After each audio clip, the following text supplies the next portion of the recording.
The clouds parted over the Isles of Boreas. It was time to choose. The rebellion was in trouble. Ravens were scouting for the secret rebel base. They needed a game changer. Pieces of the Sky Ripper had surfaced. Renato knew that using it could go catastrophically wrong, but he was sure he could figure out how to use it safely. Also, a temple had risen out of empty desert. The Iblis stone was hidden there. It was a dangerous artifact. It could corrupt its user into a bloodthirsty monster.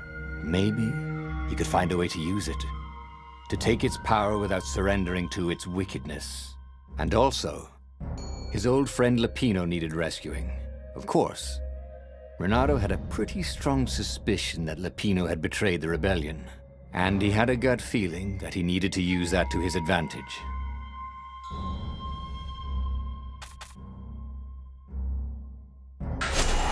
The island was windswept desert. No one went there except ostriches and ostrich hunters. The Iblis stone. It would whisper promises in his ear, offer him power for blood. But this time, Renato was sure he could master it. And so, Renato went ostrich hunting.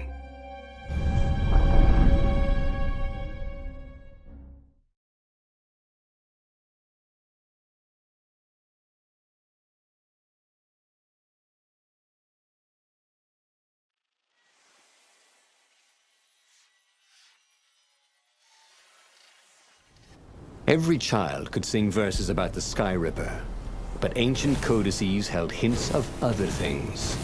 A stone that ate souls, a ruby that drank blood, a jewel only a righteous man could give away. Were all these things the Iblis stone? Long hidden in a buried temple, another ancient item that was only resurfacing now, drawn up from the deeps by the Emperor's horrific rituals?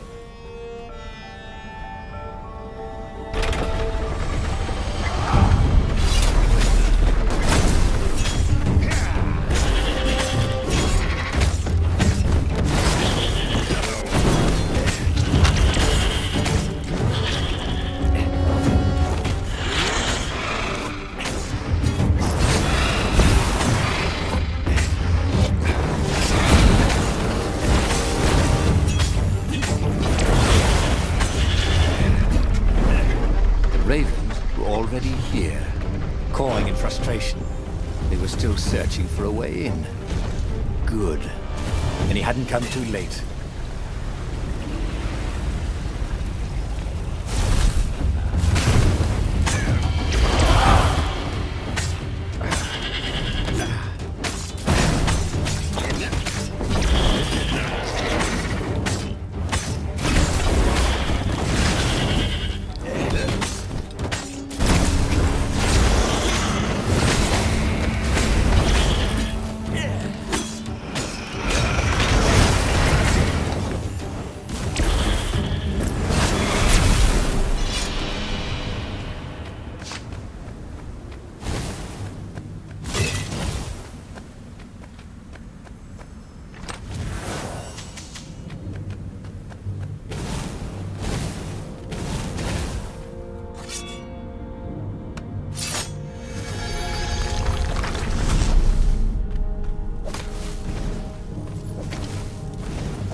If he ever had a castle, he was going to hide his stuff better. There had to be some way to use the Iblis stone. It was old, wasn't it? People are so much cleverer now. And Renato was pretty sure he was cleverer than most people.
The Ravens at least could not get past this point. Obviously, the temple builders knew how to deal with tomb raiders.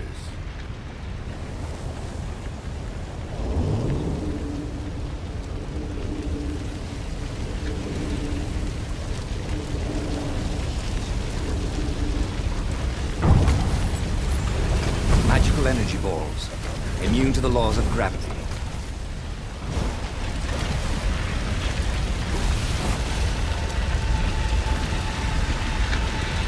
It was a stone of the purest blackness.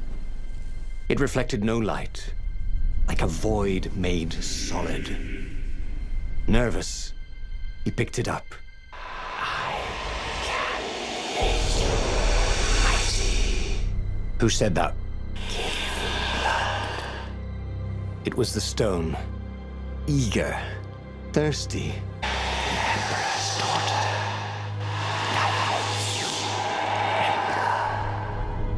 That seemed tempting and terribly wrong. Zenobia was the Emperor's greatest general and a potent witch. But they had been close once. And he had a sneaking suspicion the gem would try to control him. Why not capture the core of Sky Ripper instead? It was the eye of a lost god torn out by the transcendent Emperor to power his greatest weapon. "It's the core," said the stone anxiously. But even though Renato knew how evil the gem was, he had a clever plan for dealing with it. The gem could give great power, but it was evil. But Renato had a plan. He would divide the stone into the power half and the evil half. He sought out the sage Calaveras. "Oh, you need a mirror of splitting." Croaked Calaveras. "I can make one." Calaveras set up various shiny things. And soon Renato was setting the stone down in the middle of Calaveras' lab. There was a flash, and now Renato was looking at himself. Except with a mustache, and a goatee and darker hair. There were two Iblis stones. One light, and one dark. Renato took the light one. He felt a rush of great power. Now I could defeat the Emperor. Wait a minute. Unfortunately, he couldn't think of any way to use it without hurting someone. That wouldn't be nice. "Give me that," said his evil-looking twin. And he drew his sword. He only got it halfway out of the scabbard when he fainted from the effort. Obviously, neither weak, evil Renato nor powerful, nice Renato was any threat to the Empire. After the Emperor's victory, they were exhibited in a museum until time ended, which was soon after. He had tried something bold and paid the price for it.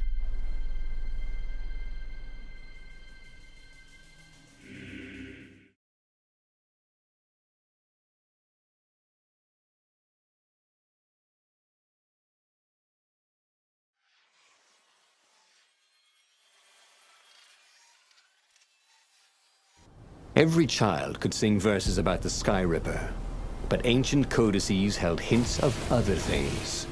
A stone that ate souls, a ruby that drank blood, a jewel only a righteous man could give away. Were all these things the Iblis stone? Long hidden in the buried temple? Another ancient item that was only resurfacing now? Drawn up from the deeps by the Emperor's horrific rituals?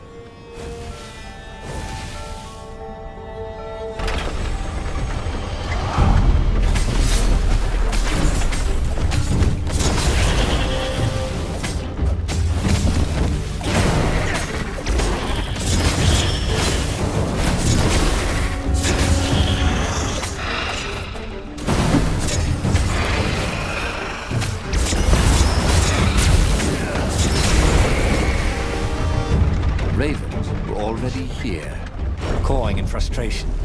They were still searching for a way in. Good. Then he hadn't come too late.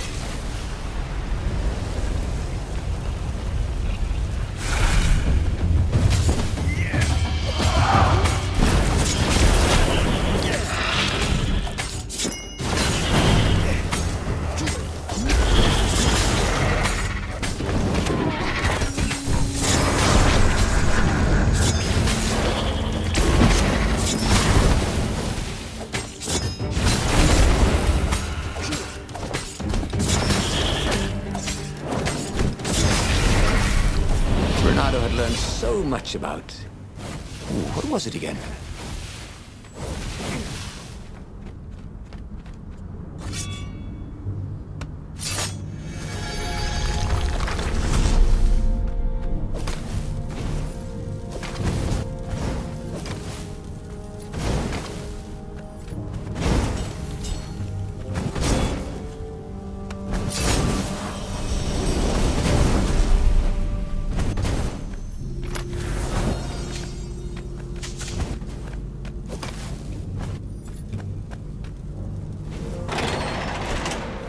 There had to be some way to use the Iblis stone.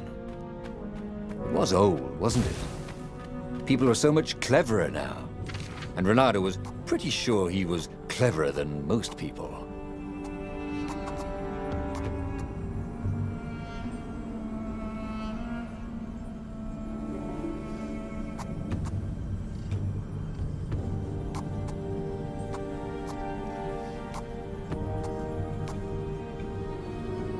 Every day he was getting better and better.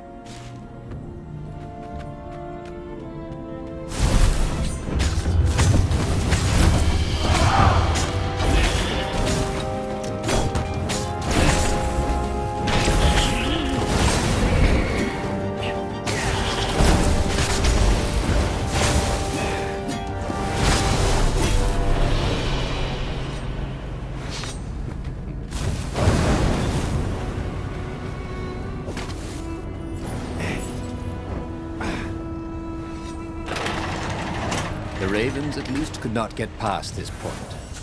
Obviously, the temple builders knew how to deal with Tomb Raiders.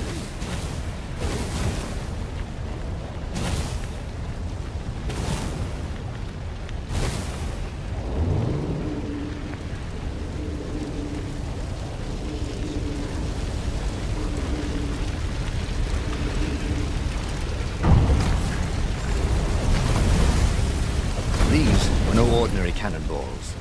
For one thing, ordinary cannonballs were black.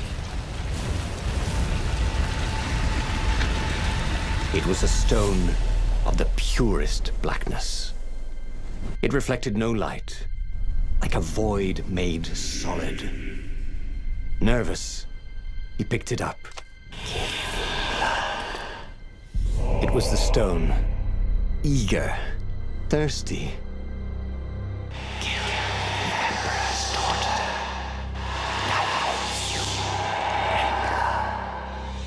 That seemed tempting and terribly wrong. Zenobia was the Emperor's greatest general and a potent witch. But they had been close once. And he had a sneaking suspicion the gem would try to control him. Why not capture the core of Sky Ripper instead? It was the eye of a lost god torn out by the Transcendent Emperor to power his greatest weapon. What's the core? Said the stone anxiously. But even though Renato knew how evil the gem was, he had a clever plan for dealing with it. Why was he listening to a talking rock? Ah, but the rock had a point. If the stone could truly turn him into a powerful warrior, he could defeat the Emperor with the very weapon the wicked old Toad had sought for himself. To be a hero, you had to sacrifice old friends sometimes. Especially when they've become enemies.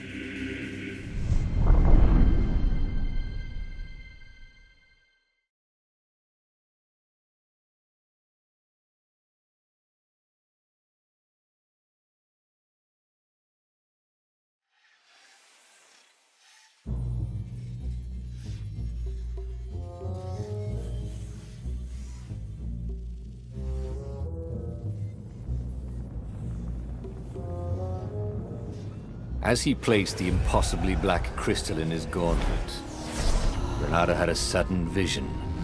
Charred fields covered in dead ravens below a black sun.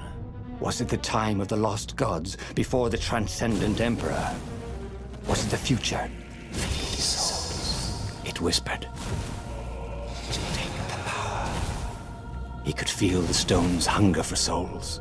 Its thirst for blood. All right, I get it. This was going to be interesting.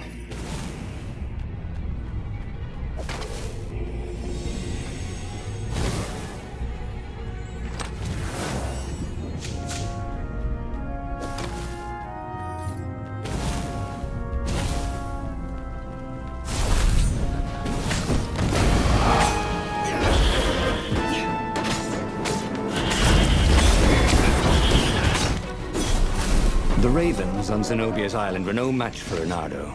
They screamed as the stones sucked out their souls. And with each death, he felt stronger. Take the power, the stone told him.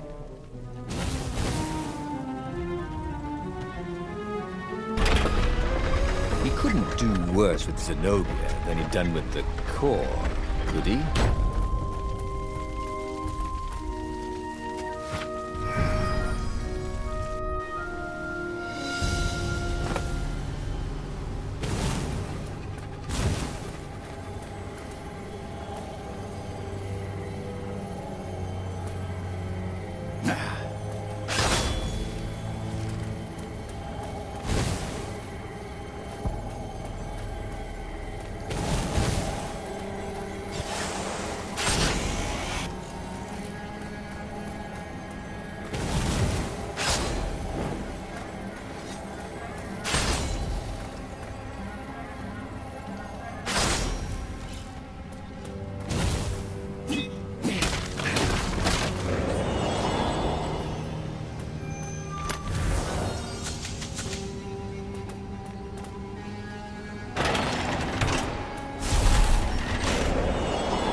Zenobia was waiting for Reynardo.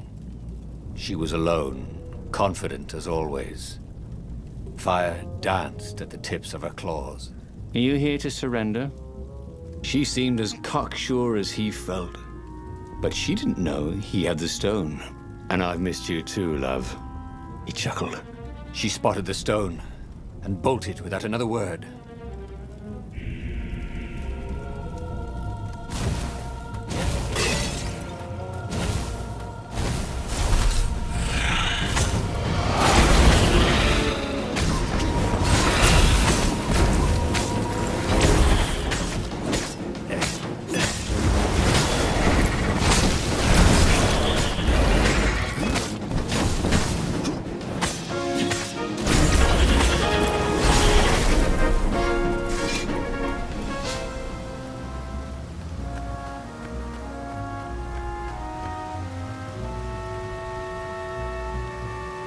Finally, Reynardo caught up to her.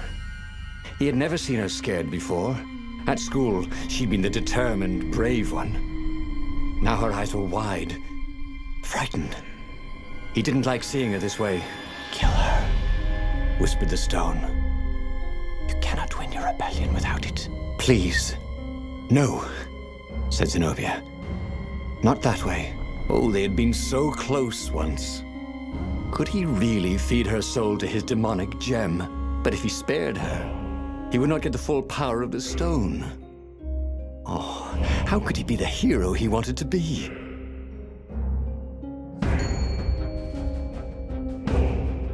With a flick of his wrist, he slashed Zenobia's throat. Her eyes widened even more.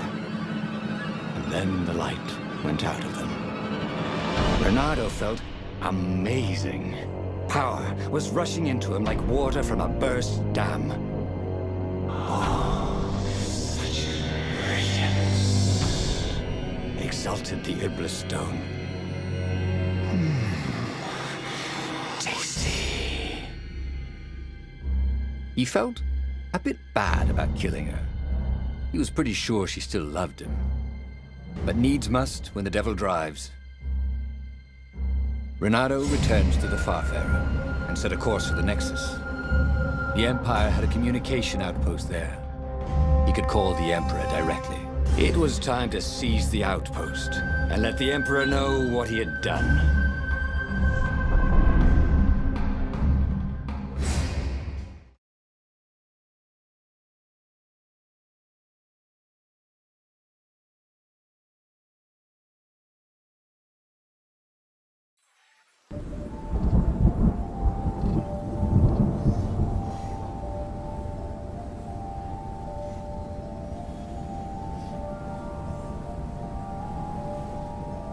The Nexus was beautiful. He'd never realized how beautiful. Everything glowed. The wind was so sweet. The sun so soft. The stones so warm. The black raven feathers. black feathers. Suddenly, his eyes are filled. He's falling through smoke, under a dead sun. A voice calls him home. Is this a vision? Whose? Is this the time of the lost gods? Or the future? No matter. What mattered now was killing his way to the Imperial outpost and challenging the Emperor from there.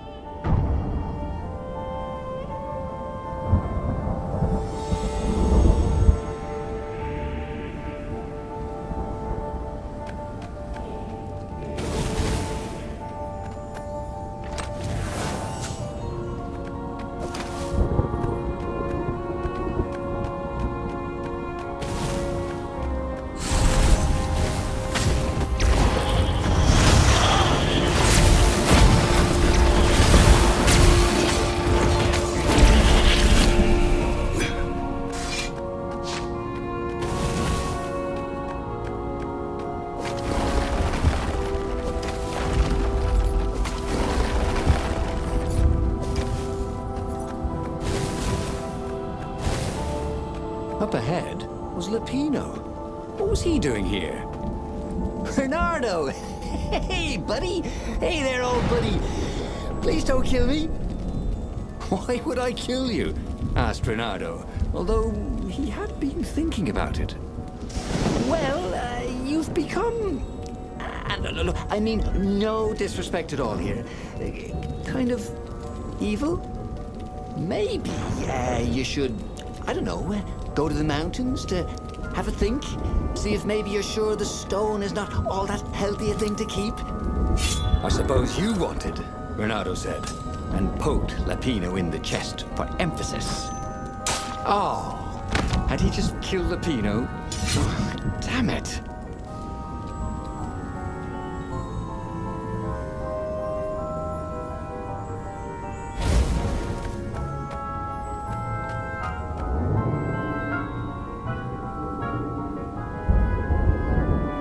Go to the outpost, use their far speaker, tell the Emperor what he'd done, and then he'd go to the secret rebel base, let them know he was ready to lead them to victory.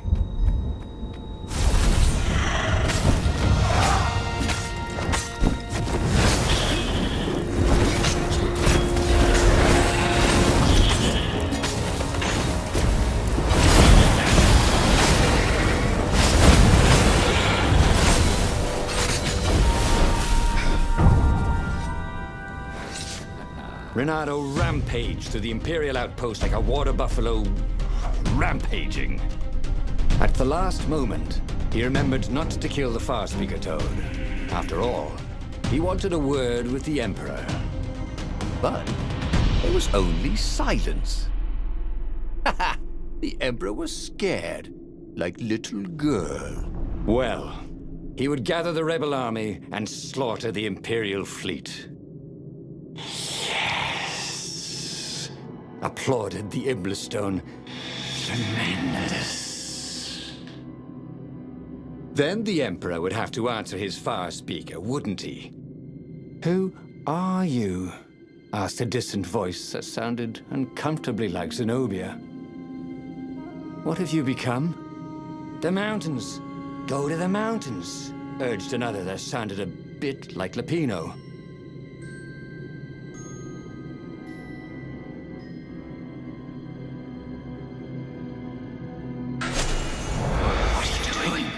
Demanded the Iblistone. I need to think, Renato told it. You're not good at thinking, said the Iblistone. You're good at killing. It's what you do. It's your destiny. But he set sail for the mountains, where he could be alone with his thoughts.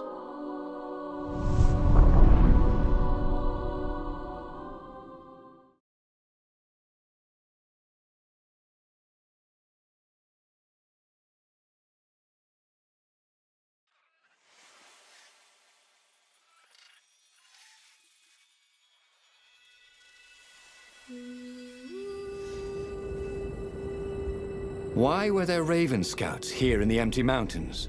Was there nowhere he could find peace and quiet? There were other ravens here too. Shadowy ones, transparent, lining the path. Ghosts. They cawed as he passed, but they didn't try to stop him. Spectators. Had he really killed that many ravens?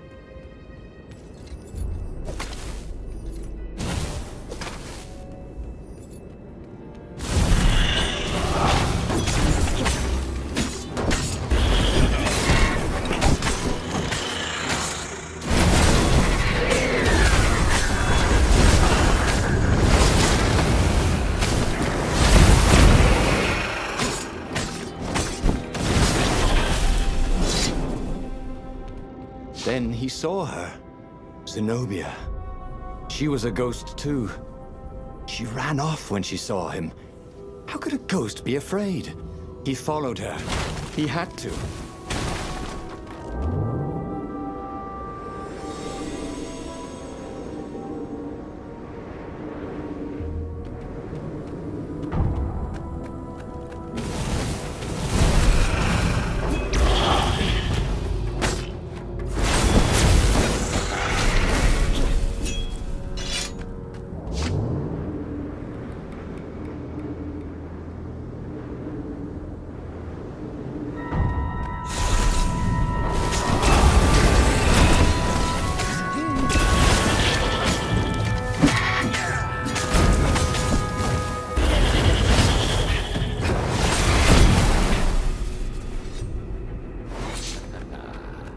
Renato followed Zenobia's ghost. Had he gone mad, seeing ghosts? Was she running from him or leading him somewhere? He'd come here to be alone, but he'd never been less alone in his life. Every raven he had slain haunted these rocks. Was this who he was? A killer. He was terribly good at killing. He was an adventurer. Or was that just another word for killer? You kill, whispered the stone. It is what you must embrace. Destiny.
Job he had to do. The rebellion. Was there a battle coming soon? Would there be ravens to kill? Even an emperor? Such killing. Much wow. Oh, he'd never been so excited.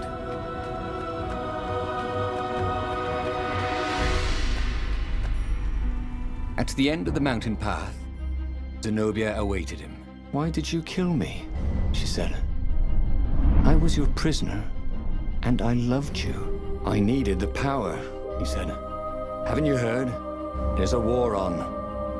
Then what's your excuse for killing me?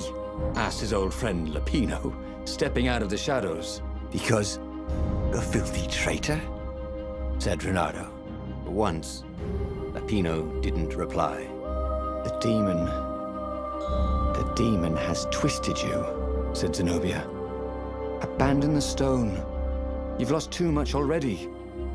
Her words bit deeper than any sword ever had. So he shook his head. and once again swung his blade through her and Lupino. It had to all mean something. If he gave up the stone now, he would have sacrificed Zenobia and Lupino for nothing. So, Renato set course for the Imperial fleet, where he would end it all. The Emperor, the war, the madness.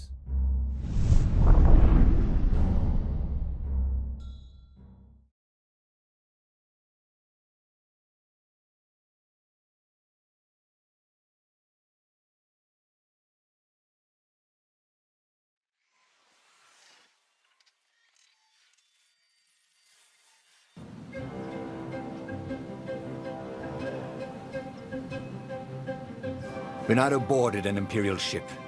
No one could stop him slashing his way towards the Emperor. Yes, that was right. To give up now would be to lose everything for nothing. But if he could liberate the land from the Mad Emperor, then he could give up the stone in peace.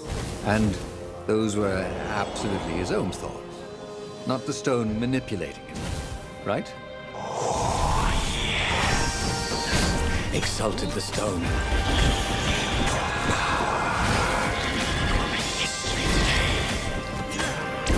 He could hear a tiny voice within him.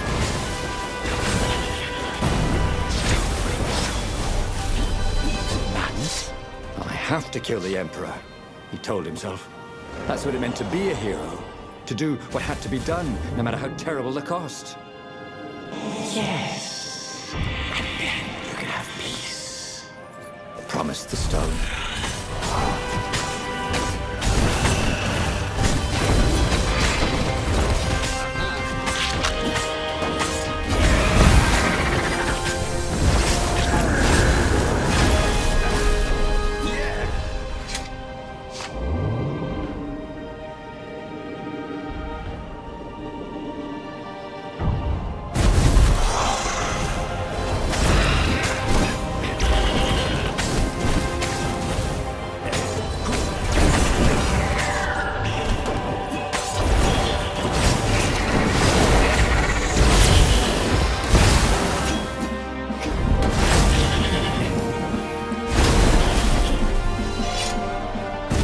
Tiny voice, whatever it was silent. He couldn't see ghosts around him, but he could feel them. If he gave up now, they would be angry. They would have all died for nothing. Who could give up this kind of power? Could anyone? Oh, he was just a fox with a talent for swordplay. How had this burden come to him? The Emperor offered the sword.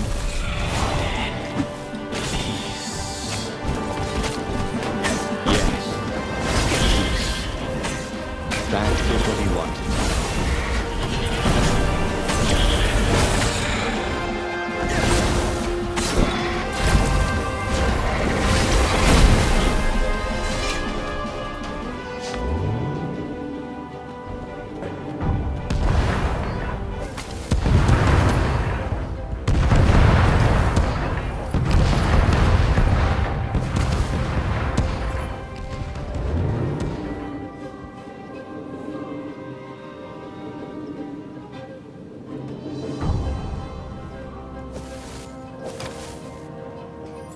Soon he'd confront the Emperor.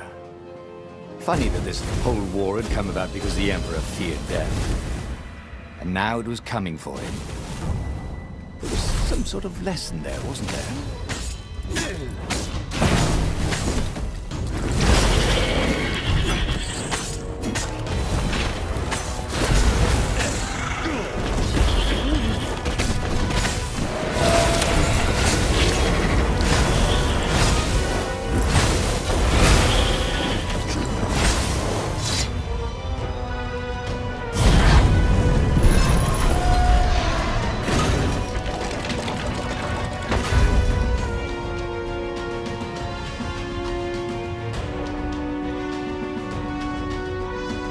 The Emperor was cowering in front of his ship. Please don't kill me. Croaked Emperor Isengrim III. Here, take the crown. I don't want it anymore.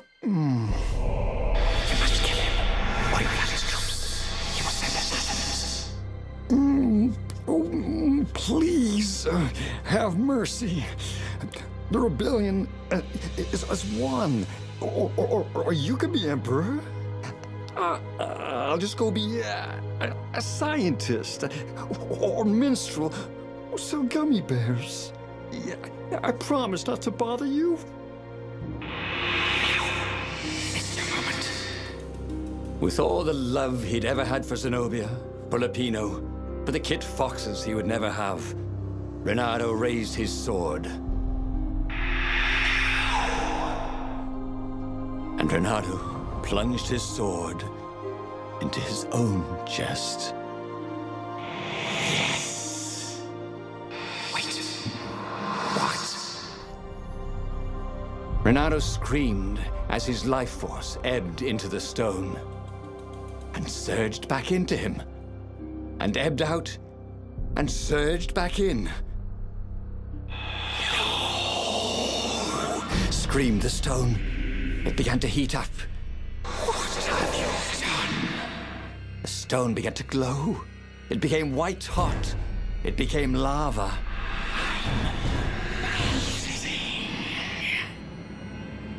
Nice knowing you, said Reynardo, as the lava ran like butter. And he died.